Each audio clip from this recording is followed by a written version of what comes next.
పూరా local. Welcome to పూరా local. Iran Israel మధ్య తలెత్తిన ఉద్రిక్తతలు తీవ్ర రూపం దాల్చనున్నాయి. డ్రోన్లు మిసైళ్లతో ఇరు దేశాలు దాడులకు దిగుతున్నారు. ఇరాన్ న్యూక్లియర్ వ్యవస్థను ధ్వంసం చేయడమే లక్ష్యంగా ఇజ్రాయెల్ బాంబుల వర్షం కురిపిస్తుంది. అర్ధరాత్రి దాటాక ఇరాన్కు చెందిన అరాక్ హెవీ వాటర్ రియాక్టర్ ఏరియాను ఇజ్రాయెల్ పేల్చేసింది. దాడికి ముందే ఇరాన్కు ఇజ్రాయెల్ సోషల్ మీడియా వేదికగా హెచ్చరికలు కూడా జారీ చేసింది. అరాక్ హెవీ వాటర్ రియాక్టర్ ఏరియాను ఖాళీ చేయాలని కూడా సూచించింది.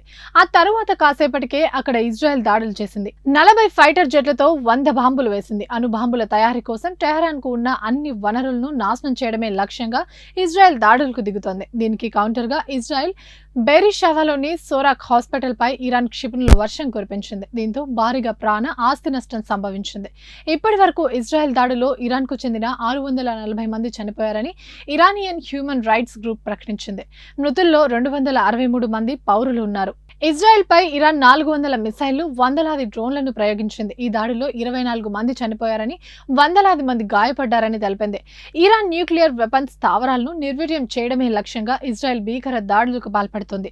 అయితే ఇప్పటికే పలు యురేనియం క్షుద్ర కేంద్రాలను ఇజ్రాయెల్ డిఫెన్స్ ఫోర్స్ ధ్వంసం చేసింది. తాజాగా అరాక్ హెవీ వాటర్ రియాక్టర్ ఏరియాను నామరూపాలు లేకుండా చేసింది. ఈ ప్లాన్ కి సంబంధించి శాటిలైట్ ఫోటోను సోషల్ మీడియాలో ఐడిఎఫ్ పోస్ట్ చేస్తూ అక్కడి ప్రజలకు వార్నింగ్ ఇచ్చింది. ఆ రియాక్టర్ సమీపంలోని ప్రజలు వెంటనే ఆ ప్రాంతాన్ని ఖాళీ చేయాలని హెచ్చరించింది. ఈ పోస్ట్ చేసిన కొన్ని గంటలకే అరాక్ హెవీ వాటర్ రియాక్టర్ ఇజ్రాయెల్ వైమానిక దాడులు చేసింది. అయితే ప్రస్తుతానికి అక్కడ రేడియేషన్ ప్రమాదం ఏదీ లేదని తెలుస్తుంది. టెహ్రాన్, ఇస్ఫహాన్, షిరాజ్, కుర్మానాషాతో సహా మొత్తం 40 ప్రాంతాలపై ఇజ్రాయెల్ దాడులు చేసింది. యురేనియం శుద్ధ ప్రక్రియలో కీలకమైన సెంటర్ ఫ్యూజ్లను తయారు చేసే కర్మాగారంపై మిసైళ్లను ప్రయోగించింది. ఇవి ఇప్పటివరకు అప్డేట్స్. మరిన్ని అప్డేట్స్ కోసం చూస్తూనే ఉండండి పూరా లోకల్.